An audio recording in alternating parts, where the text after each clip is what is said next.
for the NBA playoffs. So I love it when there's still 3 games at least going on, 3 series going on. I'm afraid after tonight that probably won't be the case in this little grouping anyway. And I've really been enjoying the playoffs. I'm glad the Lakers got one. I think it might end tonight, but this is it's a fun little 3-gamer. NBA has been pretty good. I came in second in the single entry on Thursday. All right. So I've had a nice little win there. I keep just like either bubbling or min cashing the alley-oop. I can't quite get the big one, but I'm just playing, a couple of lineups there, and then I'm playing like 20 in the lottery for them. And I've had some reasonable chances. So I'm looking forward to getting into it today. Sheets, how have you been? I had like incredible theoretical sweat on like the fadeaway a couple of days ago.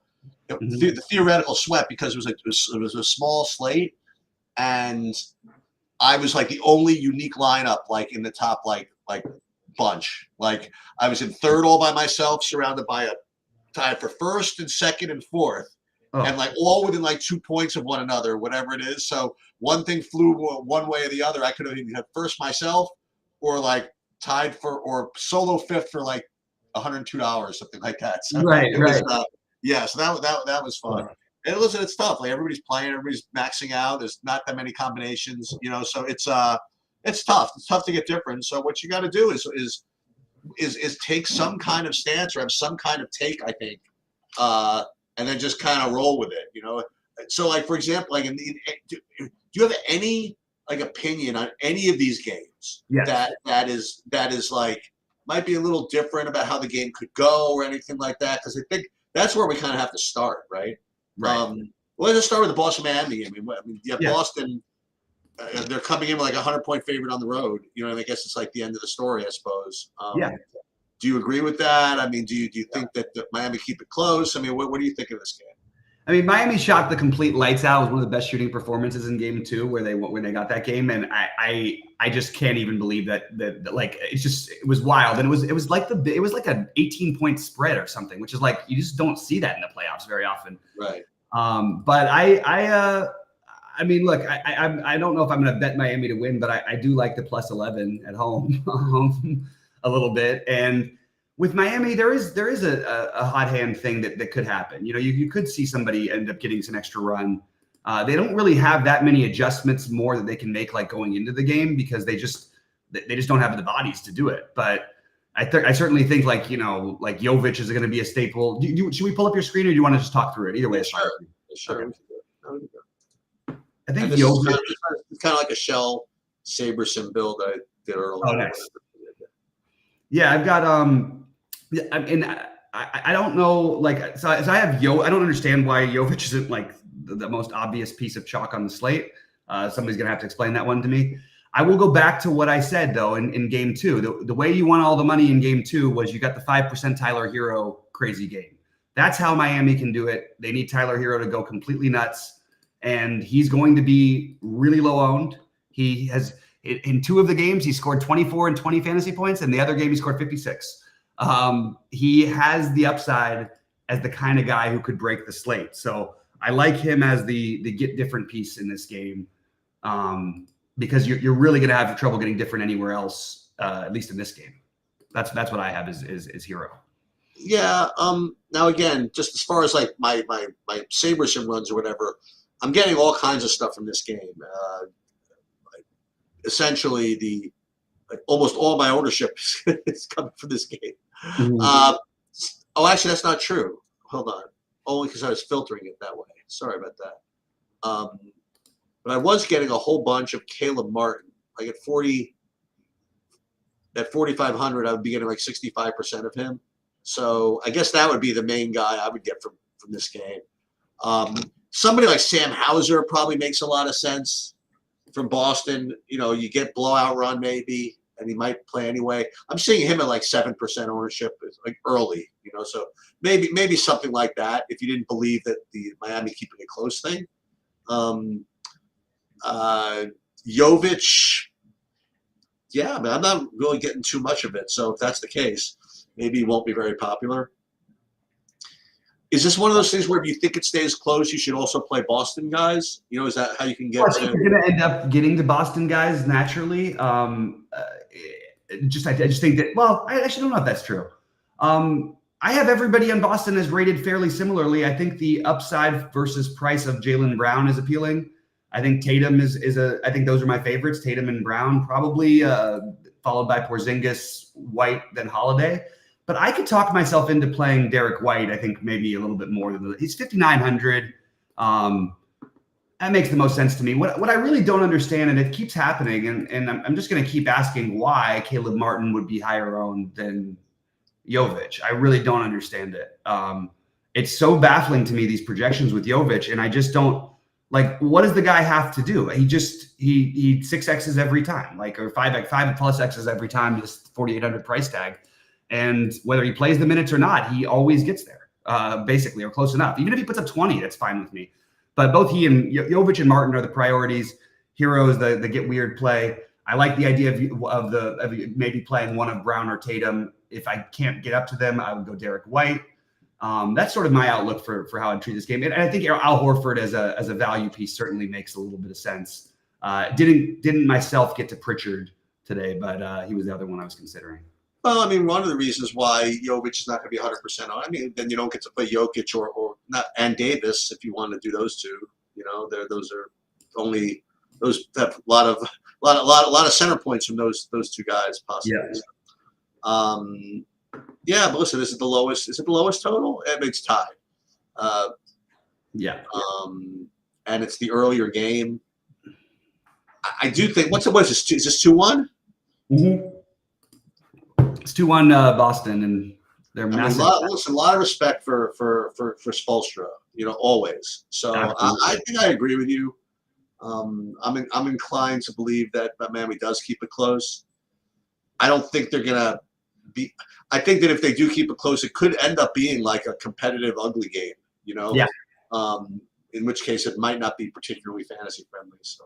Yeah, the thing with Boston, I think it's just this important thing to keep an eye on is basically whenever there's a large spread with them, all it takes is them having a cold shooting night. They shoot so many threes that can just happen. Right. You can just have it. Absolutely.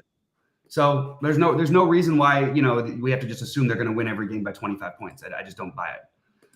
I think actually I'm really worried. I think Boston. I don't know if they get out of a first round series in the West, and I really don't. I think the West is so loaded. And the East is just a joke. Anyway, comparatively. All right. So Oklahoma City, New Orleans. I mean, I guess one thing we could do, we could try again to take a Larry Nance shot.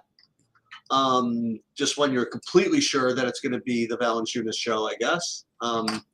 So I guess we could go back to that, and he's projected to be single-digit owned today. I'm just kind of throwing stuff out there. Yeah. Just instinct. As I'm getting already 40% Herbert Jones, and I'm sure that means everybody else is going to get that too.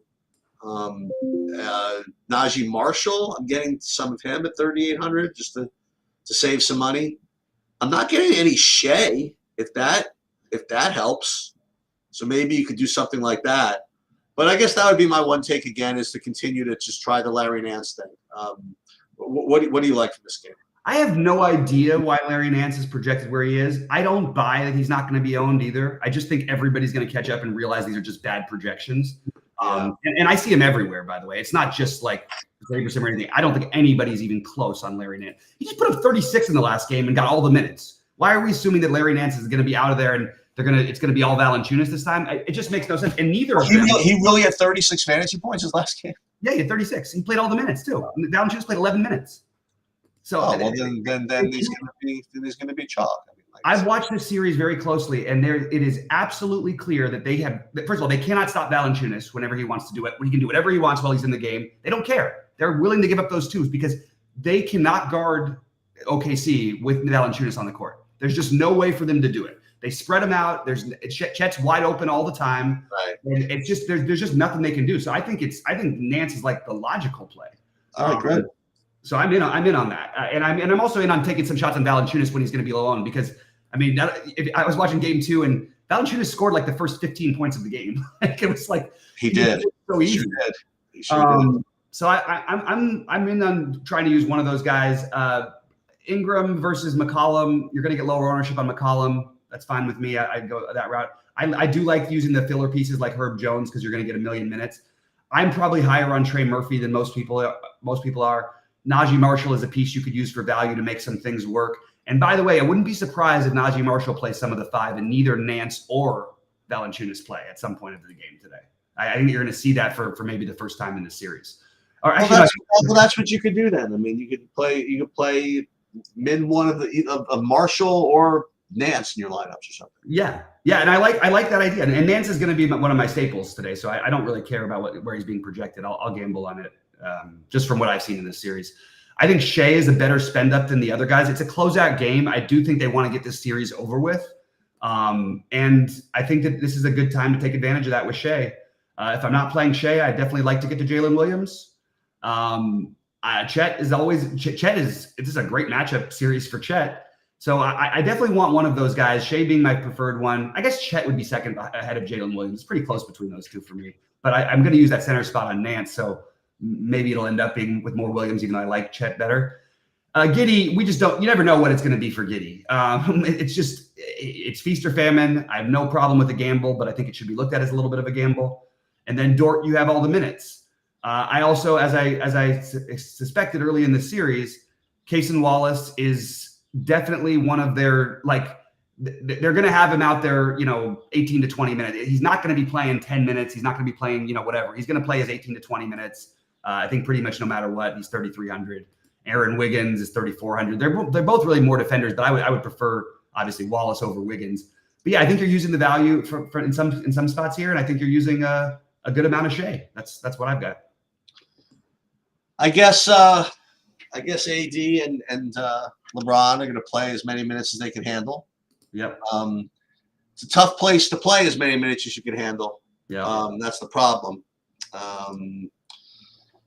So these Denver guys are all going to look good, I guess. But okay, so let me I'll throw something out there. So Jamal Murray, he says he might have had a calf injury. He's questionable. I don't know if you have a lean on whether there's a real chance he sits or not, but I'm willing to gamble that maybe he's not healthy. Mm-hmm. So maybe just not play Murray. And remember, when you I want to say X out or whatever, you take a stand on somebody like Murray, it's probably good because he's showing up in a bunch of lineups. So if this game does get out of hand, I mean, he'll be the first one on the bench. Yeah. So maybe something like Christian Braun or, God help me, Reggie Jackson with 0 minute down. You know what I mean? He has literally 0 minute downside. Mm-hmm. 0 minutes as his downside. Maybe something like that. So that would be, I guess, my kind of weird take from this game, just to avoid Jamal Murray with multiple paths to that working out. But aside from that, they play this game straight. Listen, as much as AD and LeBron after a long season can handle minutes in altitude, they're gonna. It's tough. It's just really, really tough to do. Michael Porter Jr. is going to look good. Aaron Gordon is going to look good. All these guys are going to look good. And I'll tell you something else is that they want to close this game out too. And even if they are up 20-25, they're going to stay in there. Yeah. They're gonna make sure this game's over. Yep. I'm gonna be a broken record and say the same thing. And by the way, I think I've been pretty accurate in being a broken record in this. In these games, I would love the idea of getting to one of LeBron or AD. I would love to get to Jokic, and I think it's more doable today than maybe some of the other days. So and it added in the fact that Murray might be hobbled a little bit. That boosts Jokic even more.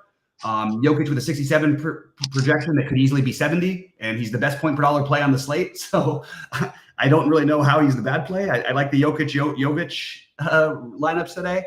And I love the idea of getting to one of Michael Porter Jr. or Gordon. I personally prefer Porter Jr. a little bit, but I'm totally good if you want to go with Gordon. And then you've got the KCP value, but I would like to play LeBron over AD personally. That would be where I would go today, just my own stuff. I think AD will be more popular. I think LeBron will try and take it on like he did in the last game, even though he didn't put up a huge fantasy night. He still took his most shots in the series. I want that kind of aggressiveness. I'm very concerned about, you don't know which D'Angelo Russell ever is going to show up. And he legitimately got they took him out of the game in game 3. They didn't want him playing even. He wasn't even in the huddle. He wouldn't even go in the huddles. And for some reason, then they go and played him in his most 40 minutes in the next one. He played well actually, so maybe that's why. But man, if he gets off to a cold shooting night, somebody else is going to have to do something. I know we haven't gotten it in terms of production from him, but I will probably be a sucker and take a shot at the 15 to 20 minutes that you get out of Gabe Vincent. Hey, well, there you go. That's something. Something to get a little different, just because he is playing the minutes, and he and Dinwiddie, they're not inspiring minutes. Dinwiddie played 21. I could see these guys getting a little bit more run today. So that's sort of, I guess, my take. The priorities, though, I like the Jovic or Martin in the first game for value. I like the Nance or Joval, and really curious to see who ends up starting it. And if not them, Najee Marshall. And nice. Power agrees with me 100%. I'm glad to hear it. But yeah, I'll fine tune a little of my stuff later, and I'll post all my exposures in the Discord. But yeah, that's pretty much what I've got for this slate. Well, Josh is saying that Nance is going to start. You think? He thinks he will. I think it's possible. Well, if that's the case, then he's going to be 80%. Yeah, 100%. Yeah, you're right. But even if he's not, I still think he's going to be. I mean, they just didn't play Joval in the last game. Like his minutes have gone 29, 22, 11. I don't see why that's going to change with him losing. I don't know. Maybe I don't know. I'm stuck on that one because I do think this could be the spot where you see Najee Marshall play the 5. Yeah. He literally they completely, I want to say, benched. Did he start the game on the 20? Yeah. And then they just didn't put him in because he can't guard anybody. Which they do a lot of the time with him anyway. But so even if he does start, it's a high risk play. I'm probably going to take some shots at him. By the way. Well, hold on. So this is 0-3, right? What's that? They're down 0-3. I mean, yeah. But he's not like their guy. He just happens to be there because they're 0-3 with him starting. So maybe we do something else. Well, they kind of did that in the last game by giving Nance 36 minutes or 30 minutes. Right. And then they did. And I'm looking back at it now. They actually did have Marshall play the 5 for a few minutes. So that is something I think you might see a little bit more of. I also think there's a chance they might go really small and use Herb Jones at the 5. So I think there's a lot of ways, a lot of things to speculate on it. So I'm gonna try and fine tune it and get it, update everything a little bit later. Sheets, anything else before we get out of here? Yeah, we got the Knicks got a big W on the road. Yeah, Jalen Brunson, what a game. What a season, you know what I mean? That's I would really love for them to close this thing out right away. It's and not have to go back to Philly and all the freaking nonsense. You know what I mean? Let's just get a win in game 5, maybe get a couple of days rest, maybe. I think in my lifetime, and everybody talks about the Carmelo years, you would know better as a Knicks fan, but I really think other than going back to the 90s, this is the most the Knicks have had to be excited about, right? Since the 90s, I think even more than the Carmelo years, because those teams were never going to win anything. Yeah, but in fairness, I mean, the talk around here is that it's just kind of an illusion, and then that they're gonna what's the point? They'll end up getting smoked by Boston eventually. That's kind of the. I don't know why we just decide that Boston's going to make 45% of their threes for the rest of time. I don't know. I hear you. And listen, remember they had the home court over Philly, and they were a plus 120 for the series, I think. Mm-hmm. They continue to get no respect. And listen, they're. It's so funny. We talked about this before. It wasn't too long ago where Jalen Brunson was just the guy you played when Luka was out. You know what I mean? That's what Jalen Brunson was for years. Just the guy you played if Luka was out. And when the Knicks got him, they're like, "Is he really going to be the man?" Yep. Apparently. It's amazing, actually. It's very, very cool. And I feel like I like the team. I like I hated when the Lakers got rid of Josh Hart. I wanted Josh Hart to stay forever. I just love the way that guy plays. He literally, I think he scored. I think he was 0 for 7 from the floor and still had 40 fantasy points the other night. It's 17. And DiVincenzo is he's doing his thing. And then you got the McBride. I really like I like the Knicks team. I'm in on it. Shows the go, man. Julius Randle really does suck. He really makes teams bad. He just does. I don't know. Hey man, he was the part of your guys' renaissance, though. In all fairness, the Knicks were literally nowhere near the playoff picture until Julius Randle got into town. I just can't take watching him play. I mean, the guy never passes. It's just brutal. It's so funny because he is very ball centric, and I don't think people know outside of, unless you watch him all the time, how aggravating it can be to watch him sometimes. Yep. And Power mentioned a nice thing in chat that I forgot to touch on, which is that DeLon Wright, I think, is a pretty reasonable play, assuming that he's good to go today. What team is he on? He's on Miami. He had a personal, I don't know what happened, but he was out for personal reasons, which must have been very serious because it's a playoff thing. By the way, speaking of weird, how weird is the Clippers? I mean, I knew this was going to be a weird series anyway, but Kawhi gets, literally right before lock, they right before the game starts, they announce Kawhi, no Kawhi in the last game. The 2 games with Kawhi, they lose. They win both games without Kawhi, and they almost blew a 31-point lead. Yes, I can't believe that they won after all that. I know. It was crazy, and it was like the 2 guys who are known as the biggest playoff failures ever, Harden and Paul George, just killing it down the stretch. Oh, and Kyrie was, oh my God, Kyrie was unbelievable. So good. Yeah, I love playoff basketball. All right, man. Well, good luck to everybody today. See you guys at